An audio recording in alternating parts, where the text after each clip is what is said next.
ये जो लोग, कई लोग हमारा सोशल मीडिया इधर उधर पढ़े लिखे जो बनते अपने आप को थोड़े सड़े हुए माइंड के लोग, जो कहते हैं गोवर्धन जाने से क्या होता है, ब्रज में जाने से क्या होता है, मंदिरों में जाने से क्या होता है। जानते भी हो बाबरे आदमी ये गोवर्धन पर्वत है क्या, जानते भी हो ब्रज है क्या। गोलोक को ही ब्रज क्षेत्र बनाकर ठाकुर जी ने पृथ्वी पर उतारा है यहां पर लीला करने के लिए। ये साधारण 84 कोस का जो ये ब्रज परिसर है ये साधारण नहीं है। आप जो मुंबई में है ये साधारण पृथ्वी पे हो, लेकिन जैसे ही ब्रज में प्रवेश करोगे वो साधारण पृथ्वी नहीं है, वो साक्षात गोलोक धाम है जो भगवान ने अपने लीला के लिए पृथ्वी पर उतारा है। जैसे काशी साधारण पृथ्वी नहीं, भगवान भोलेनाथ का अपना एक पर्सनल लोक है, वहां उनका साम्राज्य चलता है, वैसे ही ब्रज में सर्वेश्वरी राधा रानी का साम्राज्य चलता है।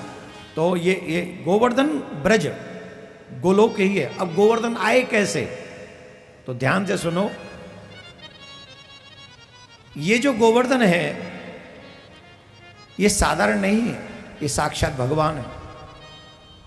गोवर्धन पर्वत ने भारतवर्ष में पश्चिम दिशा में सालमली द्वीप के भीतर द्रोणाचल पर्वत पत्नी के गर्भ से जन्म ग्रहण किया और उस अवसर पर देवताओं ने गोवर्धन की खूब स्तुति की। जानते थे साधारण नहीं है, द्रोणाचल गिर पर्वत के घर में उनका जन्म हुआ गोवर्धन का, किशोरी जी की आज्ञा के बाद। लेकिन वो तो दूसरी दिशा है। फिर ये ब्रज में कैसे आए, तो ब्रज में आने की भी बड़ी सुंदर कथा है इनकी, कि ब्रज में कैसे गिरिराज पर्वत पहुंचे ये सुनना चाहिए। वहां पर द्रोणाचल पर्वत के यहां पर गिरिराज महाराज का प्राकट्य हुआ किशोरी जी की इच्छा के बाद। उस समय उसी अवसर पर एक ऋषि पृथ्वी की परिक्रमा करते हुए द्रोणागिर पर्वत की तरफ पहुंचे और द्रोणागिर पर्वत पे पहुंचकर पुलस्त ऋषि ने देखा गिरिराज पर्वत को। तो गिरिराज पर्वत को देखा, गिरिराज पर्वत बहुत सुंदर थे, सुंदर सुंदर वृक्षावली थी, सुंदर सुंदर गुफाएं थी, उसमें सुंदर सुंदर फल लगे हुए थे, बड़ा अद्भुत था गिरिराज पर्वत। उस गिरिराज पर्वत को देखकर पुलस्त ऋषि के मन में भाव आया कि इस गिरिराज पर्वत को मैं अपने साथ ले जाता हूं काशी, और इसको काशी में स्थापित करूंगा, क्योंकि काशी में पर्वत नहीं, और इस पर्वत पर बैठकर मैं वहां भजन करूंगा, तप करूंगा। तो द्रोणाचल पर्वत से कहा कि ये तुम्हारा पुत्र मुझे बहुत प्रिय है, ये तुम्हारा पर्वत मुझे प्रिय लग रहा है, इसलिए तुम इस पर्वत को मुझे दे दो, मैं इसे काशी में ले जाना चाहता हूं। अब द्रोणाचल पर्वत जानते थे पुलस्त ऋषि कितने तपस्वी हैं, अगर नहीं देंगे तो ये साप दे देंगे। ये सुनते ही रो पड़े, ये मेरा सबसे प्रिय पुत्र है, आपको नहीं दूंगा तो आप मुझे साप दे दोगे, और इसे दूर करने का मेरा मन नहीं है, पर फिर भी मैं आपकी सेवा में इसे समर्पित करता हूं। तो द्रोणागिरि पर्वत ने गिरिराज पर्वत से कहा कि मन क्रम वचन से ऋषि की आज्ञा का पालन करना, जो ये ऋषि कहें वही करना, इनकी विपरीत दिशा में तुम कोई कार्य मत करना। गिरिराज पर्वत ने कहा महाराज सुनो, एक शर्त है हमारी, देखो इस बाल्यकाल में ही आप हमको हमारे पिता से दूर कर रहे हो, कोई बात नहीं, हम आपकी इच्छा के लिए चलेंगे, पर हमको बताओ इतना हमारा विस्तार है, हम कोई छोटे मोटे तो है नहीं, इतने विस्तार में हमें, मेरा ये जो शरीर है वो 8 योजन लंबा है, 2 योजन ऊंचा है और 5 योजन चौड़ा है, ऐसी दशा में आप मुझे कैसे लेके जाएंगे। तो पुलस्त ऋषि बोले बेटा तुम हमको जानते नहीं, तुमको हम आराम से अपने हाथ में रख के ले चलें, तुम्हें कोई परेशानी नहीं होगी, हम लेके चलेंगे। तो गिरिराज पर्वत बोले ये मानने वाले नहीं है, तो एक शर्त रख दी बीच में, बोले महाराज एक बात। बोले क्या। जब आप हमको जिस जगह पर पृथ्वी पर विराजमान कर दोगे फिर उससे आगे हम नहीं जाएंगे, ये हमारी शर्त है, यहां से उठाओ और वहां तक ही लेके चलना, बोले ये चिंता ही मत कर तू। और वहां से प्रारंभ किया और लेकर चले द्रोणगिरि पर्वत से, चलते गए चलते गए चलते गए चलते गए, और जब ब्रज में आए तो ब्रज में पहुंचते ही अपना पूर्व जन्म याद आ गया, गोलोक की लीला याद आ गई, किशोरी जी का भाव याद आ गया, श्री कृष्ण की आज्ञा समझ में आ गई, और सब बोले यहीं के लिए तो मैं आया हूं, यहां से आगे तो मुझे जाना ही नहीं है, और ऋषि है कि बनारस में ठहराएंगे, काशी में ले जाएंगे, अब मैं क्या करूं। तो उन्होंने कहा यही तो मेरे प्रिया प्रीतम की इच्छा है। तो उन्होंने क्या किया, उन्होंने अपना जो भार था वो बढ़ाना प्रारंभ कर दिया। कि हम जैसे हैं वैसे ही नहीं है हम, ये जो पर्वत हैं ये भी साधारण नहीं है। अरे साधारण तो हम भी नहीं है, बस अपने स्वरूप को भूले बैठे हैं हम सब। हम वैसे थोड़ी हैं जैसे हम दिख रहे हैं अभी, हम लोग ईश्वर के अंश हैं। बस गलत लोगों का संग कर लिया है, गलत एडवाइजर मिल गए हैं, तो व्यक्ति का कैरेक्टर वैसा ही होता है जैसे एडवाइजर होते, जैसा संग होता है। शराबियों का संग करके शराबी हो जाते, जुआरियों का संग करके जुआरी हो जाते हैं, मदारी का संग करके बंदर बन जाते हैं, और किसी साधु का संग करें तो साधु बन जाते हैं। गिरिराज भगवान जब ब्रज में पहुंचे तो उन्होंने अपना भार बढ़ाना प्रारंभ कर दिया, खूब भार बढ़ा दिया।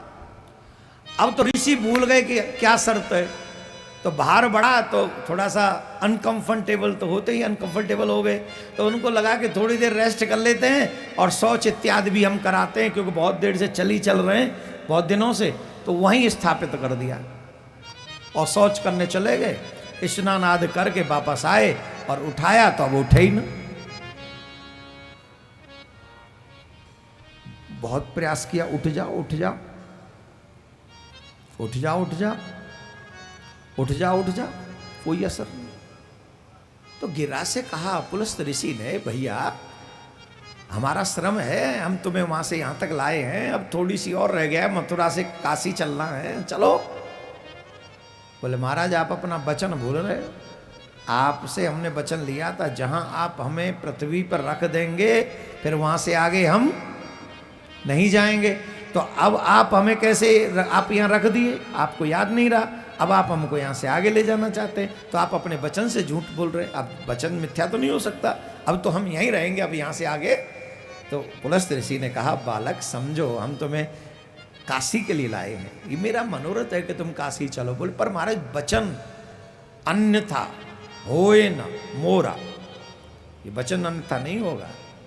तो अपने मनोरथ को निष्फल होते हुए देखकर पुलस्त ऋषि ने शाप दे दिया, हम तुम्हें शाप देते हैं कि तुम एक तिल नित्य पृथ्वी में धसते रहोगे, नित्य एक तिल। और तब से लेकर आज तक गिरिराज पर्वत नित्य एक पल एक तिल नित्य क्षीण होते हैं, पृथ्वी में धस जाते हैं। और साधु संत ऐसा मानते हैं जब तक पृथ्वी पे गंगा है, जब तक पृथ्वी पे जमुना है, जब तक पृथ्वी पे गिरिराज पर्वत है, जब तक पृथ्वी पे भागवत है, तब तक पृथ्वी पे कलयुग का वो असर नहीं दिखेगा जो कलयुग का प्रमुख प्रभाव है। अभी जो कलयुग का प्रभाव दिख रहा है ये तो बहुत कम है, इससे भी खतरनाक समय आने वाला है। और वो जो खतरनाक समय आने वाला है वो हृदय हिलाने वाला है। हम कल्पना नहीं कर सकते कैसा समय होगा, वो सोच नहीं सकते, हमारी सोच नहीं जाएगी वहां तक। भागवत के अंतिम में जब कलयुग का वर्णन करते हैं, कलयुग के राजाओं का वर्णन करते हैं, कलयुग की प्रजा का वर्णन करते हैं, तो हल्की सी बात बताएं, इतनी हाइट रह जाएगी, चने के पेड़ के नीचे बैठ के छांव लेगा कलयुग का आदमी। और रिश्तों की ये दुर्दशा हो जाएगी, किसी को पता ही नहीं होगा मेरा बाप कौन है, मेरी मां कौन है। और भुखमरी इतनी हो जाएगी, रोटी के एक टुकड़े के पीछे वो नदी में कूद जाएगा जहां प्राण निकल जाएगा, उसका जान ले लेगा किसी की। अब हमको एक बात बताओ, जब हम आज की कंडीशन में जहां कथा है, जहां गंगा है, जहां जमुना है, जहां भागवत है, जहां गऊ है, ऐसी स्थिति में भी अगर हम अपना कल्याण नहीं कर पा रहे हैं तो आने वाला समय जो बहुत खतरनाक होगा, क्या हम उस समय में अपना कल्याण कर पाएंगे? जोर से बोलो, जोर से बोलिए। इसीलिए कहते हैं अभी नहीं तो, अभी नहीं तो, अभी नहीं तो अभी से लग जाओ कल्याण करने, अपना कल्याण। अरे अपनी चिंता तो करो, अपने बारे में तो सोचो, औरों के बारे में बाद में सोचना, पहले अपने कल्याण के बारे में। और क्या करें, बाबा जी हो जाए? बिल्कुल मत हो जाना बाबा जी, बाबा जी नहीं होना। घर में रहकर गृहस्थ के काम करते हुए ठाकुर जी से मिलना है, इस उद्देश्य के साथ अपना जीवन जियोगे तो ये लोक भी सुधर जाएगा और परलोक भी सुधर जाएगा।